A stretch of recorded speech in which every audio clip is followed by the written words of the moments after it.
Audio Now. There are always very low moments, but you need to look up to the light at the end of the tunnel. And that is why a lot of girls sometimes give up, because there come moments you start questioning yourself, but I would like to have children. I would like to have a normal life. But there's in every career, successful people always have doubts.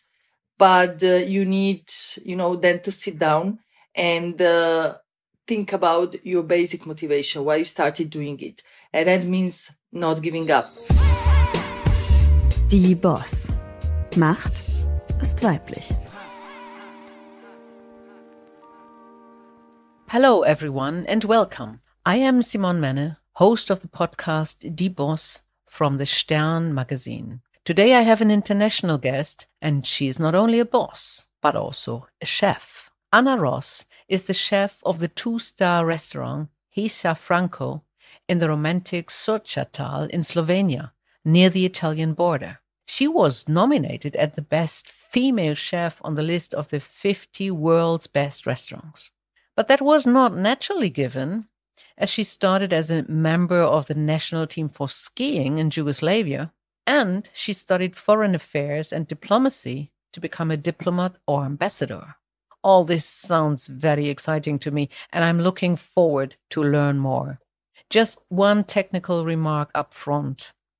We are talking via web, and the line is fragile today. So please excuse should there be any problems in the connection. Hello, Anna.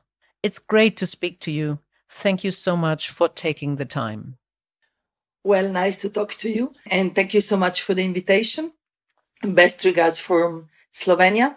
The restaurant's finally working well and reopen again, and looking for the bright future for all of us.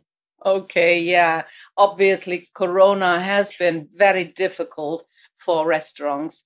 But although in 2020, for the first time, there were Michelin stars for the whole country, Slovenia, and you got 2 Michelin stars right from the beginning. So how was your feeling? Were you very proud, or were you thinking, oh God, now I'm in this framework of Michelin where I have to always stick to certain rules? Well, getting 2 Michelin stars is, of course, a big achievement, but it was a kind of expected one. I actually didn't take it personally, but my first words were, this is not my 2 stars.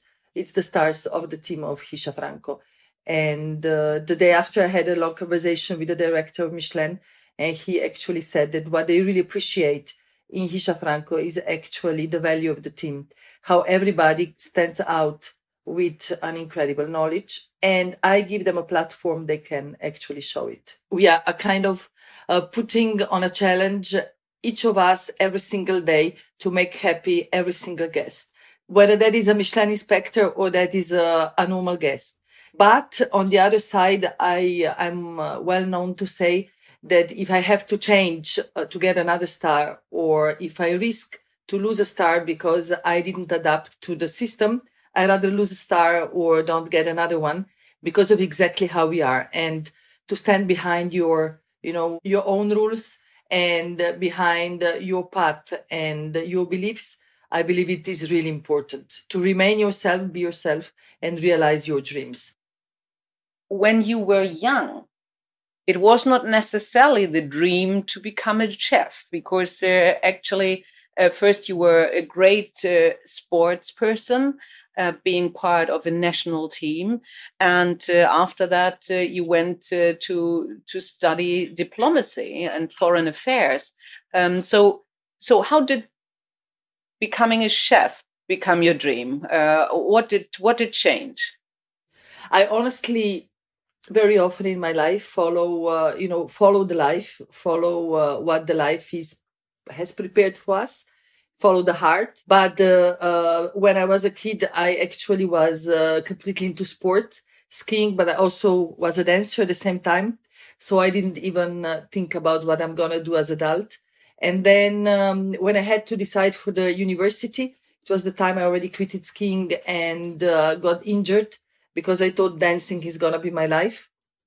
And because of the injury, I couldn't proceed with that. So, I had a few months to decide. And since I'm very empathic and I like helping people, and I was just after my trip to Africa with my parents, I thought that this would be, to become a diplomat, to help people, could be an amazing mission. And so I decided to study Foreign Affairs in Italy. But then I made a quick stage at the Ministry of Foreign Affairs and understood that this is a very bureaucratic work. And I somehow thought that I'll go nuts if I have to sit in the office days and nights behind computer and instead of dealing with real people. Honestly, you see, these are like small crossroads that the life prepares for you. After that stage, I was entering to the fourth year of the university. I met my future husband. They had a restaurant on the countryside. And because, as I said before, sometimes more follow the heart than the brain, I, of course, finished the university. But after that, I didn't proceed the diplomatic career in Brussels, where I was supposed to go to one of the European Commissions, but actually decided to return to the Valley and take over the project of Hisha Franco, where Walter's parents were actually having a simple place on a Slovenian countryside. But they were about to decide to retire and they were looking for someone who would take over. As you decided to do that, did you then already say, I want to make it special, or was it developing during the time? Because I'm asking, because I think some young talents always think very, very straight into, I want to become, I want to have a career, I want to be a star. And I hear very often, and also in my career, it was like that, that there are crossroads and sometimes there are surprises. And as you said, you sometimes have to be spontaneous and to follow your heart. So was your plan from the very beginning to make it a restaurant with stars, or was it, no, I want to make it a nice place, and then it developed into further achievements? The only ambition that we had was to survive, to have enough money we can travel, to have enough money to readapt the house. It needed the investment. Especially, we didn't understand somehow how we are going to manage it, because the Soča Valley at that time wasn't a gourmet or a touristic destination. And the Slovenians are not really great foodies. So it all went step by step. But the difference between me and most of the young cooks today, or the chefs of that time, was that I'm completely autodidact. It means that, I don't have in my head, not even today, a structure, how the cook or chef should be thinking. So, of course, I was different from the straight beginning, because if I did a goulash, I didn't want to do a traditional goulash. I did it my way. So this happened because, of course, I wasn't in a box of a culinary school where they somehow wash your brain, make sure that you will never change that basic recipe. I was always very creative about that, because I didn't have the basic knowledge, how to do it the way the school says you have to do it. And then, of course, there is also my creative character, which is, it comes also from my long time dances classes. I was doing the contemporary dance, where the improvisation is a very strong part of it. And I was extremely good at that. And I'm also a very good writer. So this creative part of my brain is very developed. And in cooking, that is very important. So we have a freedom of expression, which comes from being autodidact, and of course the creative part. But then the third and the most important part, what made this restaurant be very different from the beginning, is that Hisha Franco is a very remote place. It's not like I take a highway and I'm there, but there is mountain roads. We are practically far away for Slovenians as well, not only for the rest of the world. So what happened was that we didn't have suppliers to actually do a proper restaurant. And we needed to find our own suppliers to create our own food chain around us with local farmers. And if this is today a big success of Hisha Franco, because we are probably one of the few restaurants in the world that work hand to hand with local environment and farmers. At that time, that was a real necessity, because no supplier would sit in the car and drive 2.5 hours of the mountain road to deliver you one lamp, for instance. So imagine I started cooking in 2002, completely autodidact, never staging, never doing schools, doing things my way, working day and nights to make sure everything was as I thought it should be right. But in 2006, I was already on a stage of one of the biggest conferences, food conferences on the world.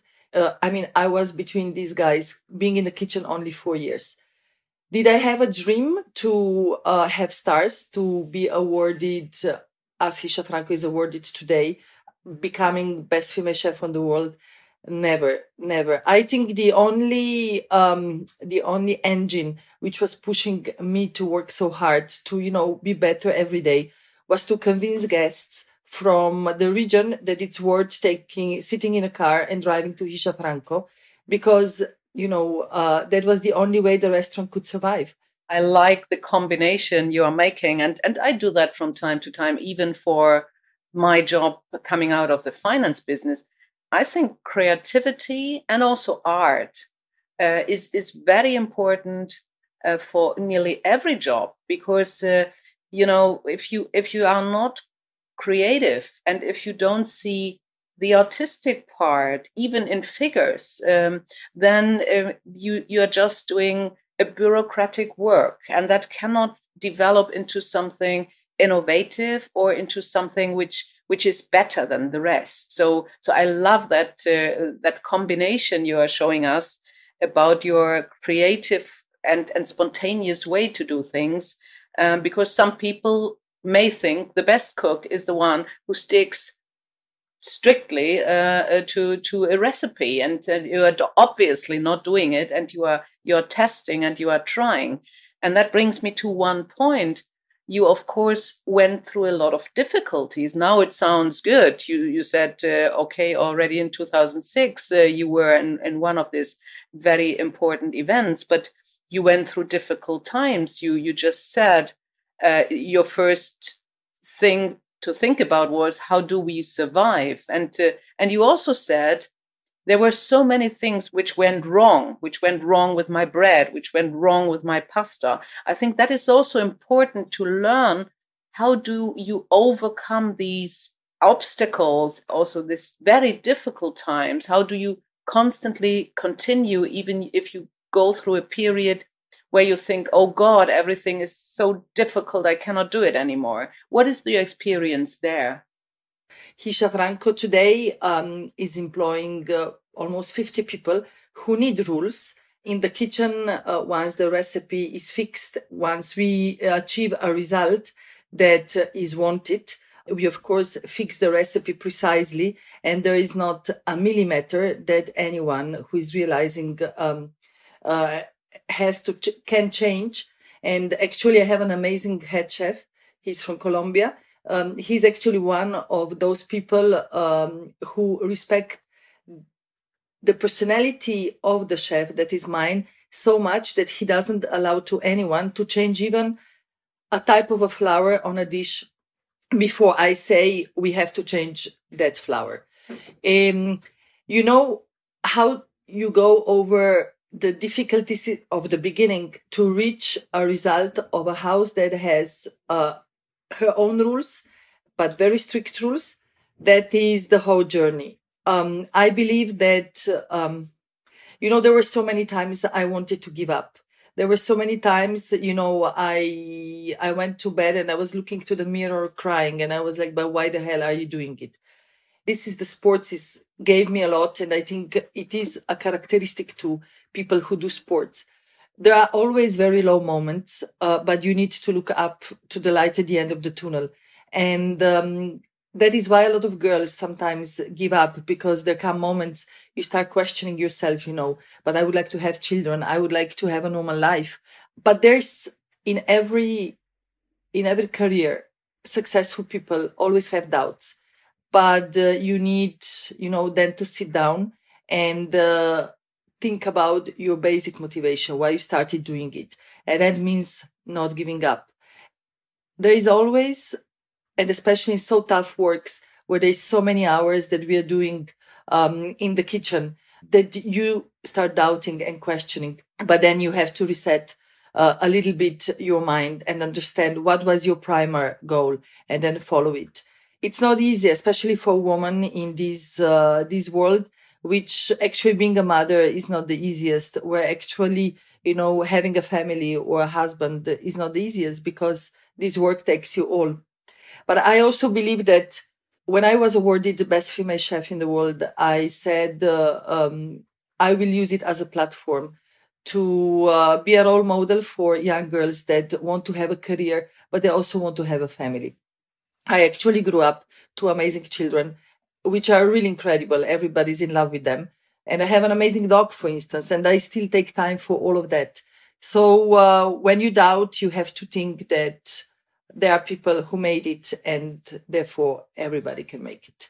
So if you think that when I started and everything went wrong, I didn't know why the bread is not rising, why the pasta is cracking, why, how to do a sourdough. I didn't even know, how to properly cook the meat, to the result of today where everything is really perfect and that there is like not one detail missing from the aesthetic and from the technical part.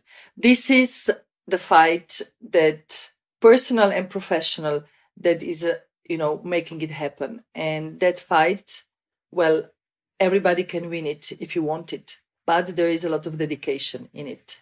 That is a great message. And actually, this is why I said I wanted to talk to you, because it's so important that we have role models like you are, being a mother, having a family, but still working so hard, combining it all and not giving up. And I think that is really important. And finally saying, okay, and I get so much back from my guests and from my family that it's all worthwhile. So that is a real important message. And I think also it is a quite male world, I think, because of all the difficulties in this profession.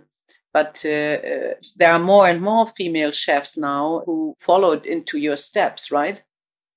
Well, it is always going to remain a very tough work because it's physically tough, because it's emotionally tough, because you're challenging yourself every single day, especially those who are absolutists like me, who only perfect is the best. And then especially because it takes so much energy, it takes all your love.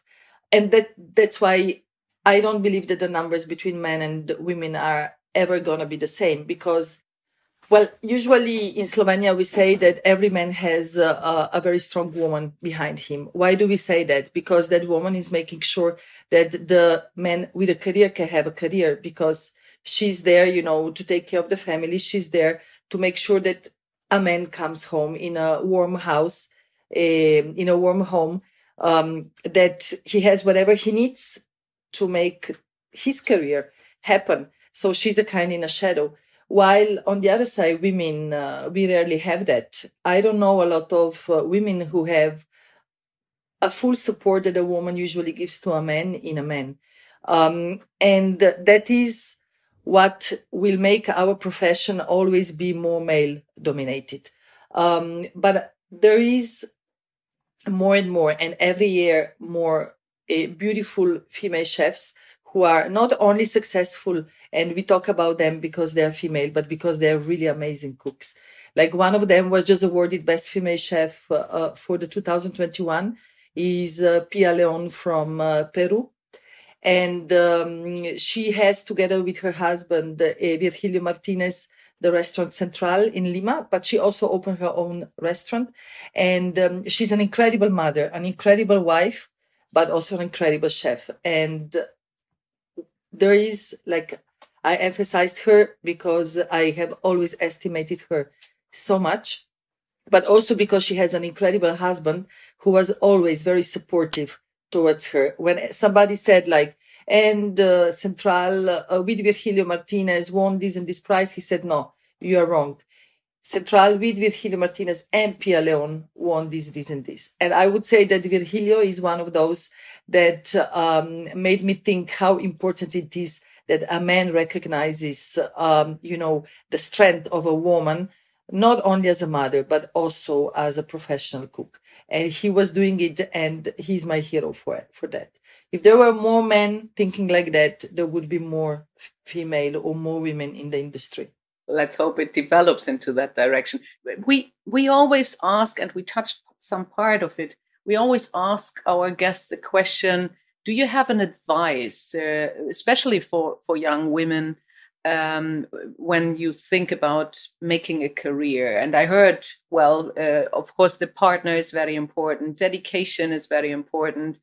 Just continue even in difficulties. What would be your special advice?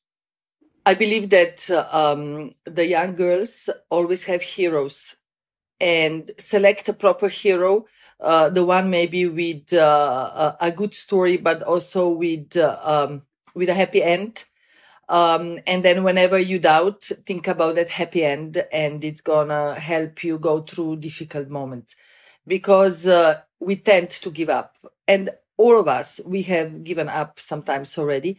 But if you think about that happy end of your hero, then you will always make it. To reach your dreams, there is a lot of work to be done, and that work is not always the easiest.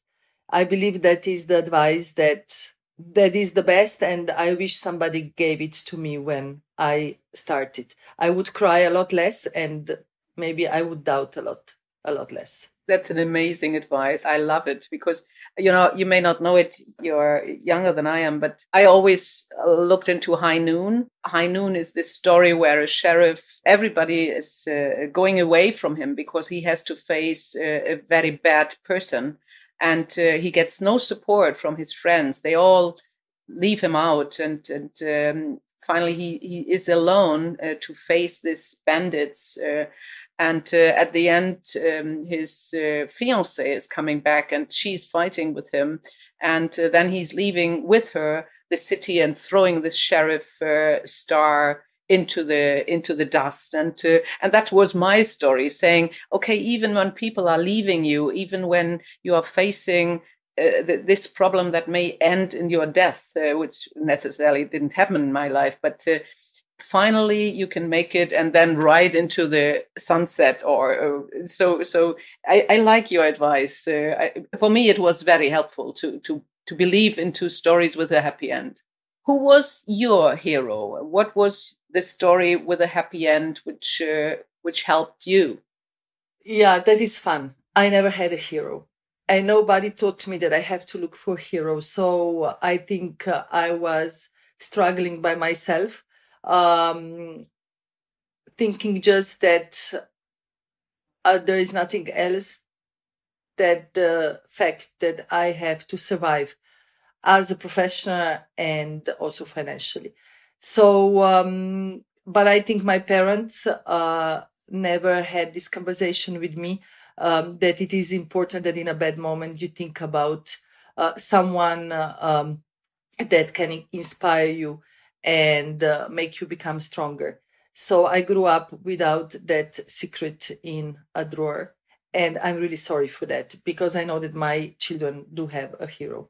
Sometimes it's difficult because, especially this COVID situation, I had like insomnia. I couldn't sleep during the night. And I can't even point out what was really going on, what was happening. I was completely depressed. When I stepped in front of my team, because everybody was staying in the house all the time, we were doing a project helping farmers. Like, I wanted to be strong, and I wanted to show them the light at the end of the tunnel, because for all those young people, it was so difficult to be without the answers. But then I've seen the impact I had on myself. It was really, really, really difficult, because I couldn't see the happy end, or I didn't understand how to imagine it. And therefore, I'm saying that, putting yourself a goal and believing that you can reach it, that is a beautiful part of making a career and making it happen. And is it better now? Do you see now that there's the light at the end of the tunnel? We are in the light now. It's beautiful. The restaurant is doing miracles. We, in a lot of interviews during the lockdown, the journalists ask me, and how are you going to change? How are you going to adapt to a new situation? And, and I was like, but why should I change? I mean, I believe that we are social beings, that at the moment we can, and there will be a possibility, to be together again. We will be begging for it. We will wish to have an amazing meal. We will wish to have an amazing glass of wine, a bottle of wine. We will wish to socialize because we are social beings. And I think I was one of the few chefs who said, like, I don't want to do shorter menus, cheaper menus. I would like to be better, to give people even a better experience, because they deserve it, because all of us, we've been, isolated for so much time. And that my words came completely true. We have people from all around the world. We have, like, I can't believe, like, in these difficult times, we are having a lot of Americans, overseas clients, who travel to Europe just to eat in our place. It means that, this is the light. And every single guest who comes to Hisha Franco after and during this difficult period is a light for me. It proves I was right, that sometimes, after every rain, the sun comes out, which is tattooed on my left hand, is absolutely true. Let's talk about your team a little bit. You have a Colombian sous chef, if that's right. You have a diverse team, a young team. And you also said that you are a perfectionist, but at the same time, you want the people to be motivated and in a good mood and no screaming. So what is your team, and what is your style of guiding your team? We come from different age groups, and we have a very good gender equality. We are nationally very picturesque. We are coming from 25 different countries. South America, like Chile, Colombia. We are having people from United States, from South Africa, from Thailand, and we are covering practically the whole Europe. The language is English. I am very selective when I'm hiring people. We do now, in the time of the Zoom, we can do it.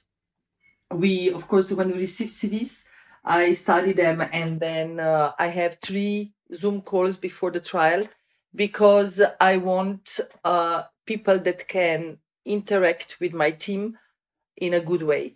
Of course, very knowledgeable people that you need on this level are sometimes very, they have strong egos, and I like strong egos. I have a strong ego, but at the same time, this strong ego needs to adapt to the team without conflict, with a harmony, to say, because when you see a team working, it needs to be practically a show in a theater where you see, just a flow that is happening, and the conflict between the team can very soon become a cancer.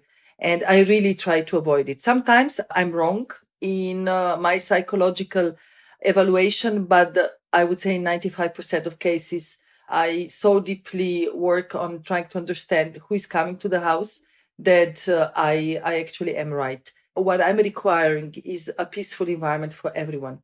When you have that, you don't need to raise a voice, because you don't need to say it twice. We have on our daily briefings, we go through little problems we had the day before, and I don't need to repeat it. So, of course, I'm the chef, and I'm not going to, have lunch, dinner, and party with my team. But I think my role is sometimes even motherish a little bit. So I'm there if they want, to cry on my shoulder. I'm there to talk to them about their success. I'm there to, support them fully. Sometimes it's exhausting, because plus 2 children, plus the whole house to run, I sometimes fall asleep without even getting undressed. But it is so crucial. If you want to have a good team in a good harmony, you are the first role model, and you are there for them whenever they need you. We are always asking our guest about a title for biography or an autobiography. But I read in the preparation that you wrote already a book, which is Sun and Rain, and I didn't read it. I didn't find it. Can you tell us about it? And can you maybe think about a title for your biography or autobiography? Sun and Rain is partly written by myself, half of the book. I was writing directly in English, and the other part, which is supposedly factographical, but then it became personal too, is written by my friend. She is a journalist for Slovenia National Television, Kaja Sajovic. And so the fun thing is that I said, Kaja, you will write. She's an amazing, by the way, research journalist. So I said, when I speak about the goat from Drežnica, I will go with personal stories because, I have some personal relationship to that goat. But you have to write how many goats are still there and what's going to happen with them in the future. But then we both jumped into very personal stories. So it's a kind of every chapter has two faces. One is mine and one is hers. So, but when she was supposedly factographical, she actually became personal too. So it's a very emotional reading because Kaja knows this area very well because, by writing the book, we had a lot of episodes together. And I am very happy because the Times declared the book of the week. And I think the Wall Street Journal, one of the 6 most beautiful objects for the 2020. And I was so proud of it because there is so much hard but very personal work in it. But especially it's a very good reading. And when you finish, you understand my kitchen. You understand that I can't be just a chef from around the corner. You understand why I like spiciness. You understand why I like sweet, sour combinations. So I think the result is actually amazing because we reached what I wanted to reach. You understand the personality of the chef through little stories of his life to understand why he's creating and cooking in this way. Is there, and because we are doing an international podcast here, we are always asking, is there anything special in Slovenia, especially for females, which other countries should adopt, something where Slovenia is a benchmark, where we can learn from? Or you mentioned already it's quite traditional, which is a little bit like in Germany, but what is the good part about it? I believe that Slovenia is giving a lot of space to women. I think a lot of strongest positions in the countries are taken by women. Let's say if I just see in the local environment, the strongest people are women, like the director of the local milkery, which is very important, the school director. In our government, we have full gender equality. There is a lot of women ministers. In the parliament as well. The directors of hospitals are women. You can also see we are very good in sports, but girls are very good in sports. And they are heroes. We are not, when we talk about heroes, we don't talk about male heroes only, but we do see girls as heroes. That sounds good. And I like the sentence, we do see girls as heroes. That is very special and just great. Anna, can you tell us, with being in your profession and a mother at the same time, were there any rules? How did you prioritize, or how do you decide what is now the priority, family or job? Well, a woman always lives with a sense of guilt. When you are with your team, you're not with your children. When you're with your children, you're not with your team. So sometimes my children would be entering to the kitchen with an open book saying, "Hey, Mom, I don't understand these mathematics. Can you help me out?" And I was like just plating. And I said, "Oh my God." And then I've seen someone in the service who had a moment, and I was like, "Can you please check what's going on with these mathematics, because I really don't have time." That example would be that I never planned it. I try to be spontaneous and be as much divided as possible. But I never said no to my children. So once it happened that my son told me that he has a national championship in running in Italy, because they were running in Italy like 4 hours driving. And he said, but I have nobody who can take me. And it was Saturday evening and it was about the Sunday. And, you know, on Sundays, the restaurant is full. And I said, like, look, I'm not even going to question. I put down my jacket, I showered, and we left. So on Monday morning, a chef called me and he said, hey, Anna, I'm really sorry, but did you see what that blogger wrote? And I was like, what blogger and what did he write? And he was like, well, you better check. So on Sunday, there was a journalist who has a blog in the restaurant, and well, I wasn't there. And he wrote like, well, the food was good, but I had questions, but I had no one to ask questions because the chef was not there. So he started questioning like, but can the restaurant run without the chef? So I actually called him and I said, well, first of all, thank you so much for being with us and liking the food. But, you know, I also have a family and I put priority to a family. So my children needed me and they badly needed me. So I, of course, needed to fulfill their needs. I have a team in the restaurant and, you know, the team, how about if I get sick? The team can be without me as well. And the clients can be without me, because you go to the restaurant because you want to eat well and not necessarily to make a selfie with the chef. And, you know, further on, I actually became a very close friend to that journalist because he said that I made him reflect over nobody understands that the chef actually can have a family, can have, you know, children, maybe even with special needs. And we are also human beings, and a human being usually is essentially a parent. So I think like people say you are an amazing mother and you grow up amazing children, because I honestly always try to fulfill their needs, not in an exaggerated way, because so not spoiling them because I didn't have time, but when they needed me, I was always there. So the team knew, and that, let's say, I can disappear in the service or during the dinner service for half an hour because I'm going to have dinner with children, talk about, you know, their problems, understand what's going on at school. And I believe I always just gained respect because of that. When I want to book a table in your restaurant, how long upfront do I have to do that? Well, it is not so difficult to book a table in Hisha Franco because we are very flexible with reservations. And so there is always last minute cancellations, or there is also periods when the restaurant is not that busy as that is. And that's usually the most beautiful parts of the year to travel to Slovenia, as early spring, like March, April, and then later on October, November. Beautiful months, beautiful colors, like everything is super green in the early spring because Slovenia is really, really all about the nature. But then in autumn, we have those colors like super orange, super red, because the forest is like entering through the doors.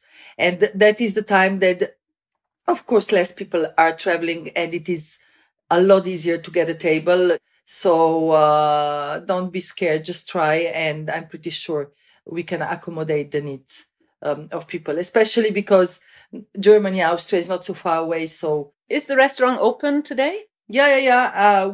I'm just going on a briefing now. In 13 minutes, I'm having a briefing with the team. And at 12 o'clock, we have a service. So okay. Thank you so much for your openness. Thank you so much. And I hope to see you in Slovenia. Yeah, I just wrote it down. I plan it. I promise. Thank you, all of you. And hvala lepa. Thank you. You're welcome. Die Boss. Macht ist weiblich.